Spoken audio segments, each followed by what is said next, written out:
د افغانستان هوایي ډګرونه له نړیوال سټنډرډ سره سم بیرته فعال او الوتنو ته په بشپړ ډول چمتو شوي دي. سلام پوره جزئیات په ځواک نیوز کې راسره وګورئ. د هوایي چلند او ډګرونو عمومي شرکت د یوې اعلامیې په خپرولو سره ویلي چې د ګاز شرکت د افغانستان هوایي ډګرونه له نړیوال سټنډرډ سره سم بیرته فعال او د الوتنو جوګه کړي او افغانستان ته د مرستو لیږدولو لپاره یې هوایي پل هم فعال کړی دی. د یادو ډګرونو په ترمیم 1 میلیون امریکایي ډالر لګښت راغلی چې د متحده عربي اماراتو له مرستو ورکول شوی دی. سرچینه زیاتوي چې د افغانستان له حکومت سره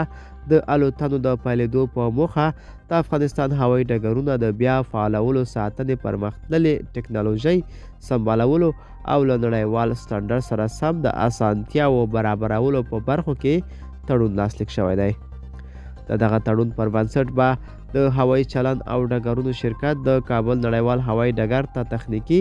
او امنیتي خدمات وړاندې کوي او د هرات، بلخ او کندهار په هوایي ډګرونو کې به ځمکني عملیات خدمات هم پر غاړه ولري، ترڅو افغانستان سره د نړیوالې ټولنې بشري مرستې په دغه هیواد کې د خلکو ته د هوایي ډګرونو له لارې ورسول شي.